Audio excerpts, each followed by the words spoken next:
Na, na, na, na.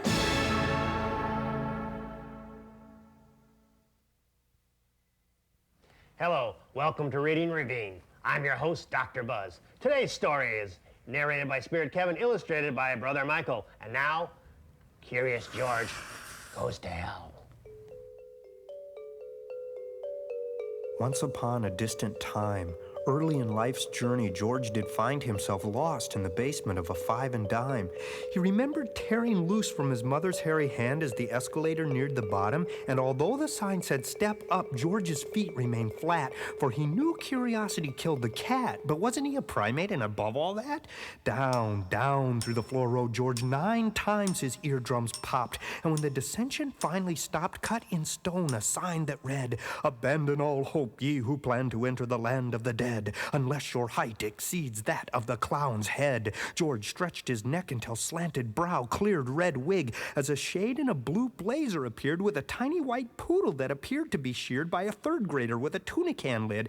"Hello," spake the specter. "My name is Scott, and I'll be your guide. This is my dog Trixie. Down, Trixie, bad dog. Go for a walk outside. Now, people, the ride through the horror of Hades is a bit bumpy, so I'll be handing out steaming hot cups of coffee. Stay in your seats. I cannot stress this enough, and that means you, George. Foreshadowing, foreshadowing. I'm a foreshade, I'm a foreshade."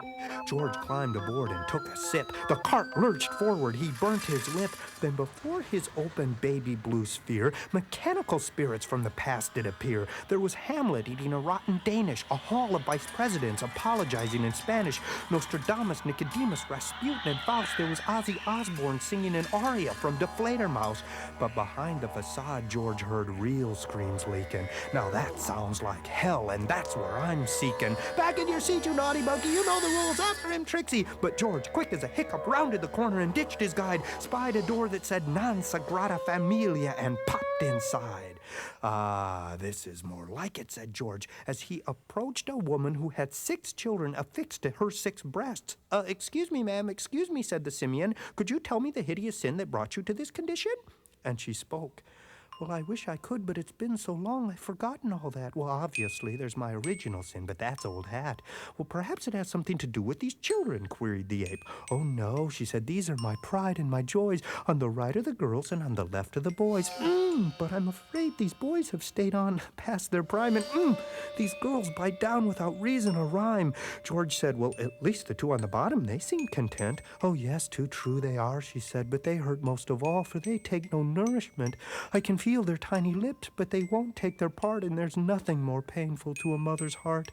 "Well, it seems your only sin was to love and to care. That's not fair." And as George parted, he heard, "What can I say of right and good? All I know is motherhood."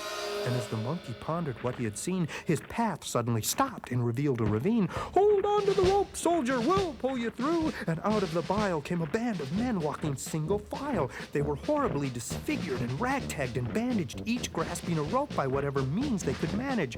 Then George noticed before the first man, the rope hovered by itself over the land. "Hey, you have no leader. Who are you trying to kid? This jarhead has too many holes in his lid." And again the trooper, "Take hold of the rope, soldier. You'll see what I mean. The few and the proud will get you past this ravine." And as George's paw touched the hemp, instantly at the front appeared a glorious chimp. It was muscle and hair and a jaw like a bucket. "Whatever I was gonna do," said George, "I'm gonna chuck it and follow this simian saint. He's all I admire. He's the M what I ain't." But as they marched forward, George's tail became caught in a tiny tree. "Wait for me," he cried as his hand pried free, and he watched as the soldiers marched straight off the ravine and tumbled and crashed and cursed till they lit at the base of the pit, picking themselves up worse for the scrape, and followed the leader that was less than an ape. George's spirits now fell deeper. "Oh, please let this nightmare end, and I promise I'll be good." And when he opened his eyes, there stood a woman of such perfection, George did concur. "Well, if I had known she was going to be down here, I'd have combed my fur." "Well, hello," said our charming chimp champ. "What brings a Victorian secret like you to our dismal camp?" And as he spoke, a tiny surfer shot through the wave in her coif. She grabbed for the tiny Adonis, but he was through her pipeline and off. "Oh, pooh," she said, "missed another. here. And she took her manicured claw, dug out one of her cheeks with her hooks, exposing a peep show in the back of her cranium where, behold and lo, George witnessed various endorsements for beauty aids and fashion tips. Oh, thought George, this must be a commercial. I'll just wait here for the show to begin. I hope it's the Love Boat. Even for TV, that was a sin and should be down here somewhere. But as he witnessed the ads, it became more apparent that there was no substance. Hey, where's the attraction? Shouted the fur-bearing fella. That does it. I'm out of here. Doobie, doobie, surf, doobie, ciao, Bella. Hey, you, he cried to a man on the perch. Me, said the old geezer. Yes, can you see a way out from your shelf? Do you like it, said the man. I built it myself. This tower was made from self-respect, but I'm afraid it's collapsed due to neglect. The other spire was the pillar of society, but those darn kids have taken those bricks away. Well, said George, why don't you climb down to the ground? Oh, no, said the man, for what it's worth. I've been up here so long, I've lost touch with the earth. You know, said George, you look familiar to me.